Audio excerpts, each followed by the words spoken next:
الأصدقاء السلام عليكم. Bonjour ou bonsoir les amis, en espérant que vous allez bien. Bienvenue sur votre chaîne Bled Magharibiya qui attend comme toujours vos encouragements en la partageant autour de vous et auprès de vos connaissances. Merci de nous recevoir chez vous et parmi vous. Cette 38e vidéo vous propose ce qui fait débat habituel, c'est-à-dire ce qui fait discussion entre nous depuis un certain temps déjà. Dans la séquence d'aujourd'hui, nous essaierons d'entamer 5 petits sujets qui vous seront relatés en cette séquence. Donc les 5 points sont, premièrement, au sein du Polisario, il y a du rififi en l'air suite aux propos du bras droit de Brahim Ghali. Le deuxième point, concernant Madrid, ou son gouvernement, ou ses autorités, qui continuent de fermer les yeux sur certains crimes du Polisario contre des Espagnols de souche même. Troisième point, mais néanmoins, concerne toujours ce Polisario qui est mandaté pour désigner un célèbre avocat espagnol pour défendre son chef de groupe. Quatrièmement, des officiers algériens de haut rang ont été en mission top secrète en Espagne pour, paraît-il, préparer l'exfiltration de ce fouillard qu'est Brahim Ghali. Quant au cinquième et dernier point, concernant ce soi-disant président algérien qui met à l'écart ses propres services de renseignement. Donc commençons d'abord par ce premier point relatif à ce rififi au sein du Polisario suite aux propos du bras droit de Brahim Ghali à la presse espagnole, où il affirmait que le secrétaire général du Front Polisario envisage de quitter l'Espagne sans se présenter devant l'audience nationale, et ces propos ont créé donc une polémique dans les camps de Tindouf.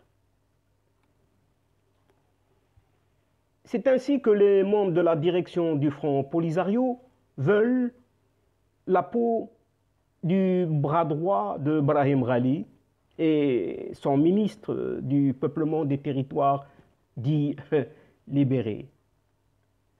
Ce Selem Labsir, qui se trouve en Espagne, avec le secrétaire général du mouvement séparatiste, fait ainsi face à une violente attaque de la part de certains dirigeants du Front et leurs partisans après ces déclarations au journal espagnol OK Diario. Des propos qui ont déclenché une controverse généralisée en Espagne et dans les camps. Il y a quelques jours, ce Salem Labsir a affirmé depuis l'hôpital de Logrogno, où Brahim Ghali, alias Mohamed Bambatouche, est admis depuis avril, que le secrétaire général du mouvement quitterait l'Espagne dans les prochains jours sans comparaître devant l'audience nationale, où il fait pourtant face à des accusations de viol, de torture, d'enlèvement, de séquestration et de crimes contre l'humanité, et on en passe des meilleurs. Dès lors, donc il continue à affirmer, dès lors qu'il aura récupéré ce qui se fera dans 10 jours, il quittera le pays purement et simplement. Et il ne comparaîtra pas devant le juge, a avancé le bras droit de Rally à un journaliste du média espagnol. Donc l'Observe se serait mis tout seul à la solde des services secrets espagnols et marocains. En effet, des propos qui ont inquiété les parties plaignantes en Espagne au point d'exiger le retrait du passeport du chef des séparatistes. Et leur demande a finalement été rejetée par l'audience nationale qui a confirmé plus tard que Rally a accepté de comparaître devant la justice en visioconférence le mardi 1er juin prochain. Donc la sortie médiatique imprudente de ce Salem Labsir a également fait des vagues dans les camps de Tindouf. Selon le forum de soutien aux autonomistes de Tindouf, connu sous le nom de Forastin, le ministre du peuplement des territoires libérés du Polisario fait désormais face à une campagne qu'il accuse d'être, entre guillemets, à la solde des services secrets espagnols et marocains.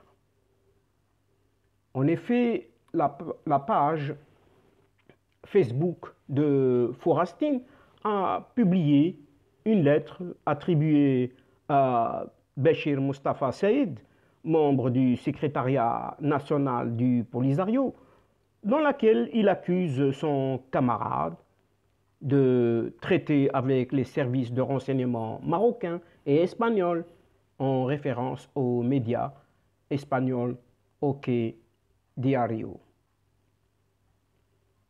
La polémique a donc également été alimentée par des statuts sur les réseaux sociaux de partisans du Polisario, certains affirmant même que Salem Labsir a détruit toute l'euphorie de la victoire du Front sur ce dossier. Sans peut-être le vouloir, ce ministre, ce pseudo-ministre, a porté un coup à la cause sahraoui dans ces circonstances délicates en mettant les sympathisants et les soutiens de la cause au pied du mur, commente l'un des pro-Polisario. Et un autre dit espérer que la direction du front ne doit pas considérer les récents propos de l'Observe comme étant une victoire, en allusion aux fréquentes sorties médiatiques du mouvement pour évoquer des victoires aux dépens du Maroc. Par conséquent, l'Observe se défend en mettant en cause la crédibilité de la presse espagnole et face au déluge de critiques et l'impossibilité de rétro-pédaler, surtout avec la publication par OK Diario d'une vidéo de son interview depuis l'hôpital San Pedro de Logrogno. Le bras droit de Brahim a été donc obligé de s'expliquer.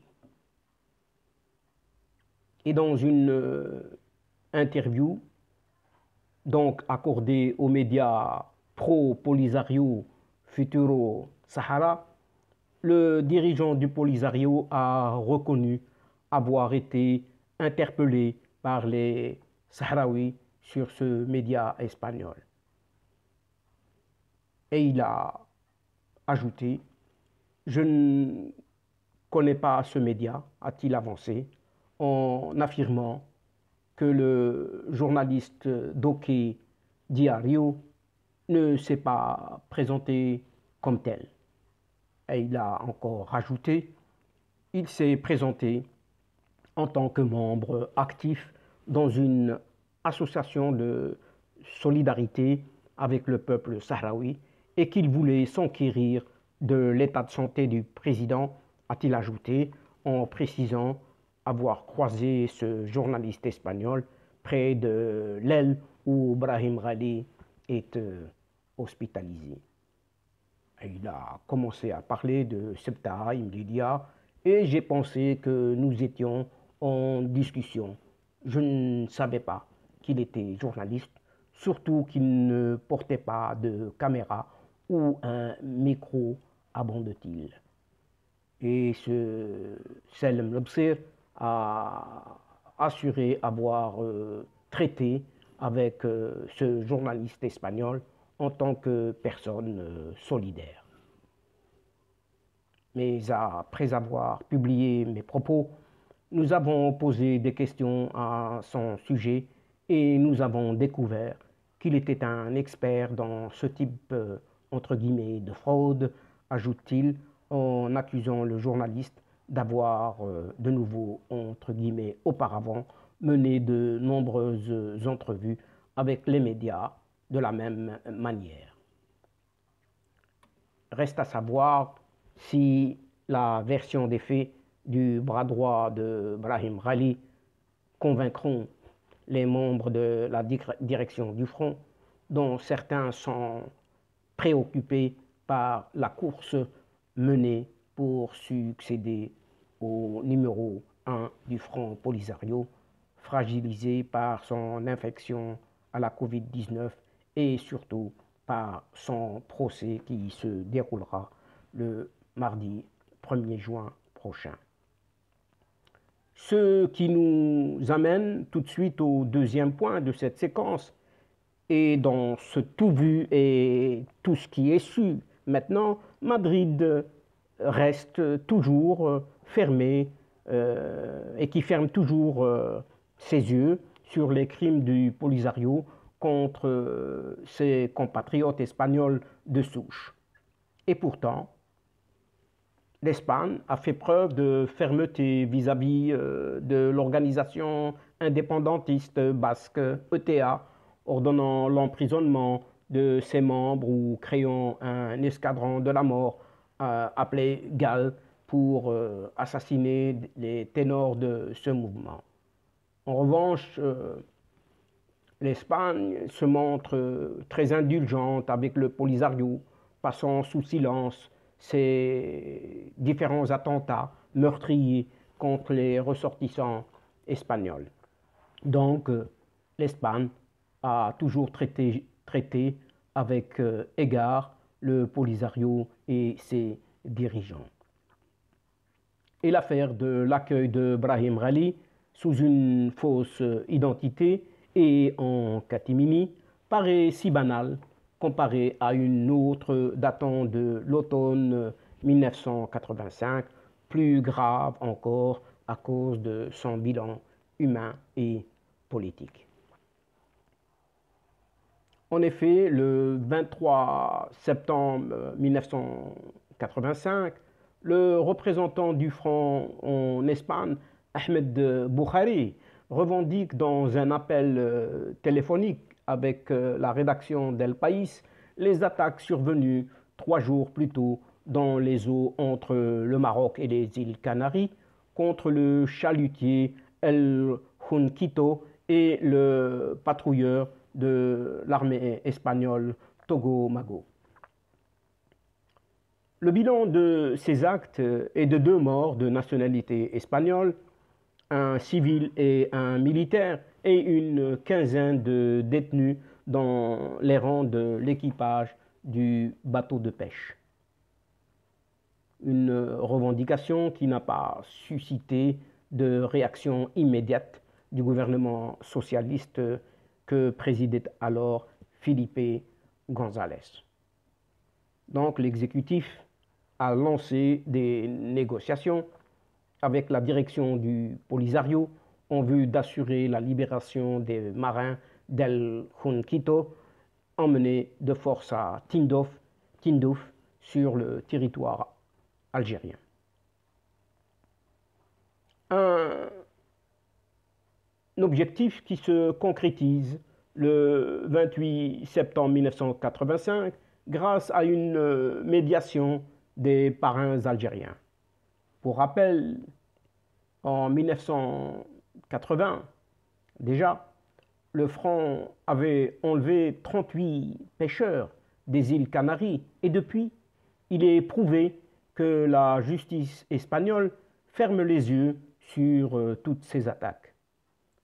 Et au lendemain de cette libération, le gouvernement socialiste décrète purement et simplement, comme si de rien n'était, l'expulsion du représentant du front en Espagne, Ahmed Buhari. L'entrée en vigueur de cette décision accusera du retard, car ce n'est que dans la nuit du 1er au 2 octobre 1985 qu'une escouade de policiers fait éruption dans un hôtel où un dîner est organisé en l'honneur de ce Buhari pour le conduire à l'aéroport de Barajas à Madrid et lui signifier l'ordre de son expulsion. Une décision donc contestée par le Parti communiste espagnol et une partie de l'aile radicale au sein du PSOE, Parti socialiste ouvrier espagnol. Malgré cette double attaque ayant fait 2 morts espagnols, la justice n'a pas jugé bon ouvrir une enquête contre les milices du Polisario, se montrant très indulgente avec ce Polisario. En revanche, elle a affiché une certaine fermeté avec l'organisation indépendantiste basque ETA. Pire, des médias ibériques ont brillé par leur traitement complètement partial dans cette affaire.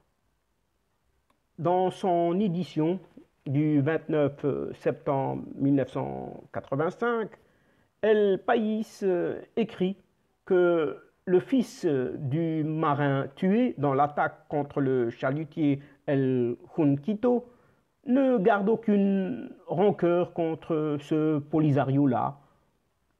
Dans un mois, les choses vont se calmer et tout continuera comme auparavant.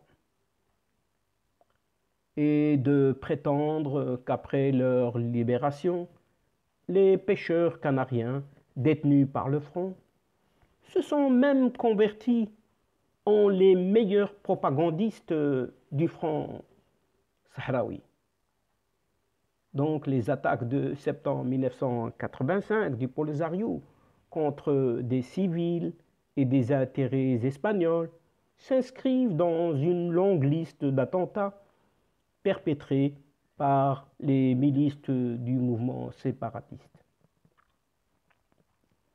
Vient alors l'Association canarienne des victimes du Polisario à Cavite, créée en 2006 à Las Palmas, indique que 300 familles canariennes sont affectées par les attentats du front Polisario contre des pêcheurs de l'archipel.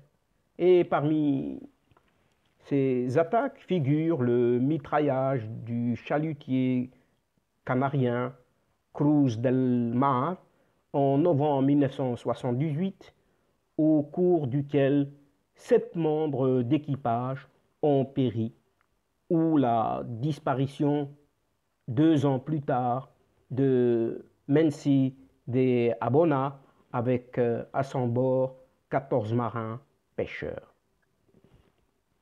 Et avec l'expulsion de Ahmed Bukhari, le 2 octobre 1985, la représentation du Polisario en Espagne est restée fermée jusqu'à sa réouverture en 1989. Et les victimes des attaques d'El Junquito et du patrouilleur Togo Mago sont depuis complètement oubliées. Nous arrivons maintenant au 3e point,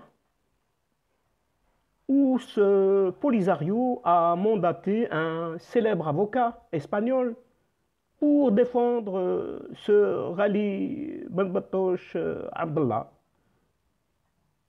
Donc le Polisario se prépare à la comparaison désormais, sans nul doute, maintenant par visioconférence de Brahim Rally ce mardi 1er juin devant le juge d'instruction de l'audience nationale Santiago Pedras. Et la direction du front donc a mandaté un célèbre avocat espagnol pour assurer la défense de son chef. Le choix s'est porté sur un avocat très célèbre en Espagne, dénommé Manuel Olle Cc, un spécialiste de droit pénal international et de procédure d'extradition, que révèle ce jeudi dernier El Confidencial. Et Maître Cc, qui exerce la profession depuis déjà 1988, est connu pour ses actions contre l'impunité des crimes de guerre et contre l'humanité. En septembre 2020, il proclamait même que nul n'est dispensé de payer pour des crimes graves, qu'il s'agisse de chefs d'État, de ministres ou de colonels. Son principal fait d'armes est d'avoir obtenu que l'audience nationale condamne déjà en 2008 un ancien ministre de la Sécurité publique au Salvador, Orlando Montano, à 133 années de prison, excusé du peu pour l'assassinat dans les années 80 de 15 jésuites espagnols dans cette petite nation d'Amérique centrale. Quant à un autre 4e point de cette séquence, et pendant tout ce temps, des officiers algériens sont ou étaient en mission top secrète et qui n'a plus rien de secret du tout en Espagne pour préparer l'exfiltration de Rally Ben Batoche Abdallah. Pour se faire ou ne pas se faire avant ce 1er juin. Donc, un groupe d'officiers supérieurs, dit-on de haut rang des services de renseignement algériens, a atterri ce lundi 24 mai dernier à la base militaire de Torrejón de Ardoz, près de Madrid, donc, à bord d'un turbopropulseur Super King RB350 pour une mission dite top secrète qui serait en rapport avec la présence de ce chef du Polisario dénommé Brahim Rally, Mohamed Ben Batoche ou Mohamed Abdallah. Si les officiels espagnols et encore moins leurs homologues algériens n'ont rien laissé filtrer sur l'objet de cette mission, pourtant très courte, d'1 heure seulement, à peine. Une source espagnole bien informée a laissé entendre sous couvert de l'anonymat toutes ces petites infos.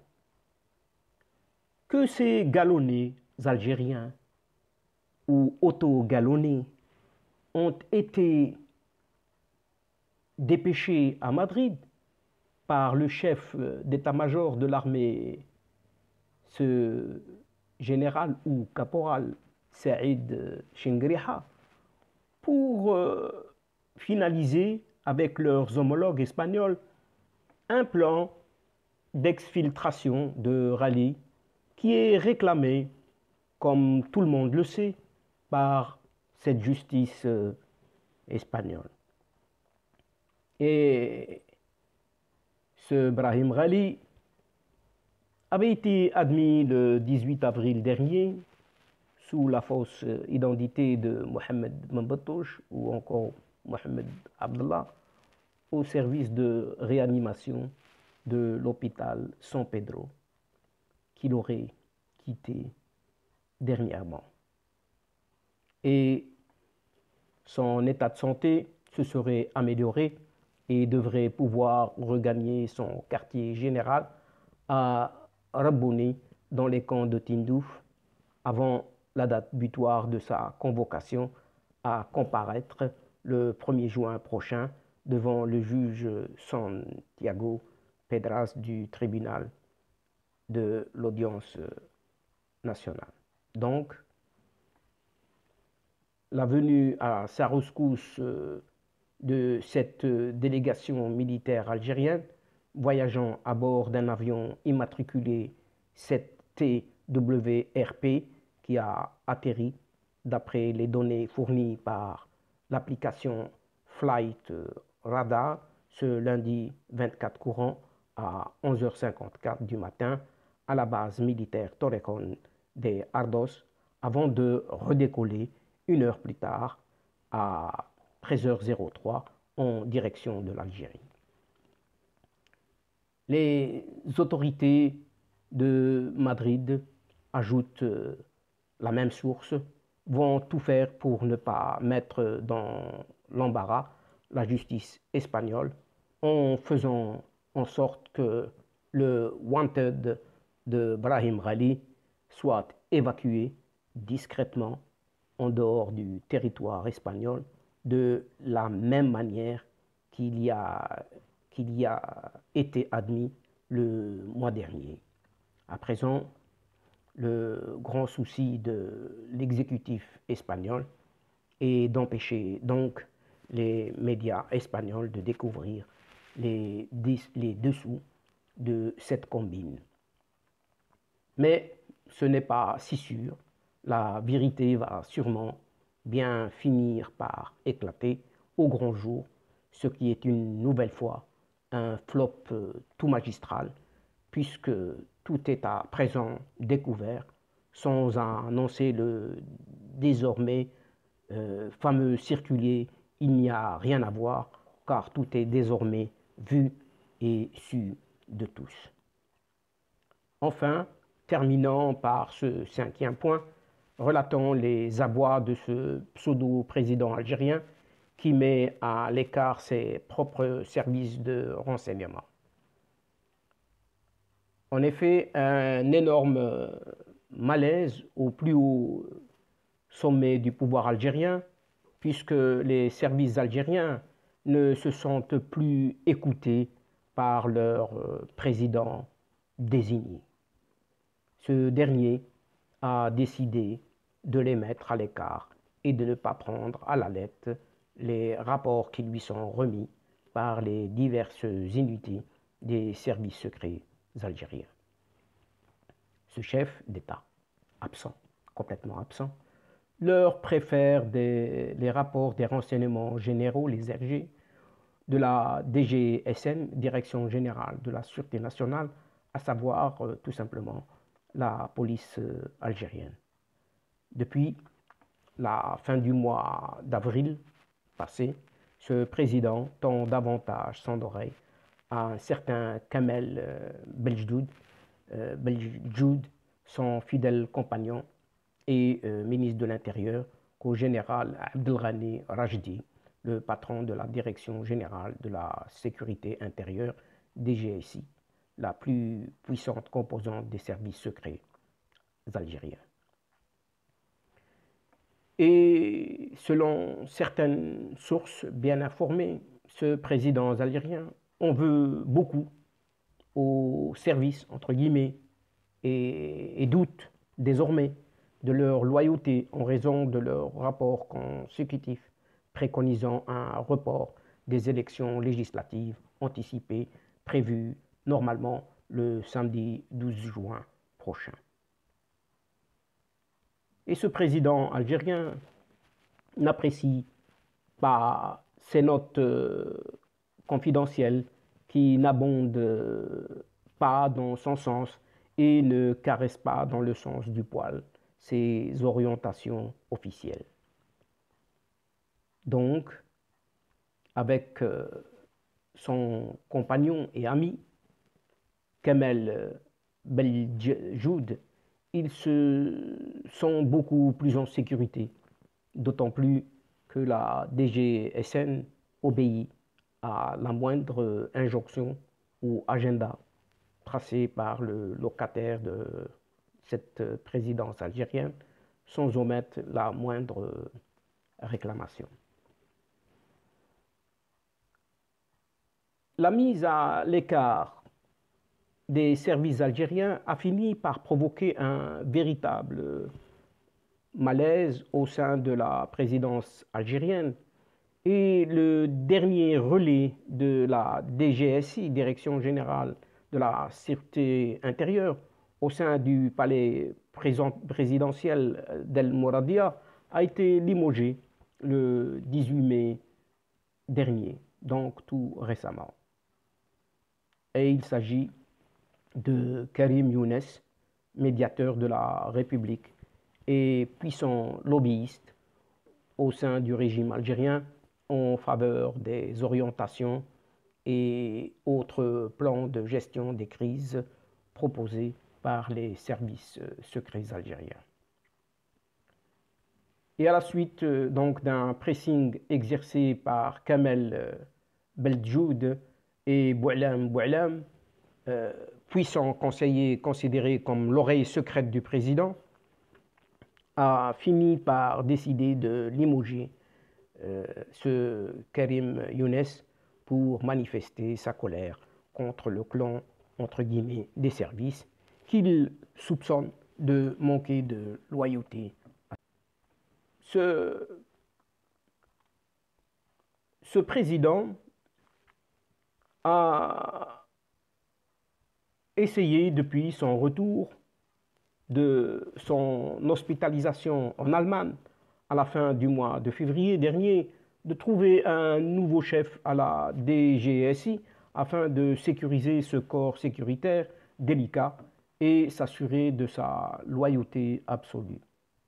Et il a essayé d'embrigader le général Achour, numéro 2 de l'actuel DGSI, pour le promouvoir et lui donner les clés de la boîte de la maison afin de conclure une solide alliance avec lui.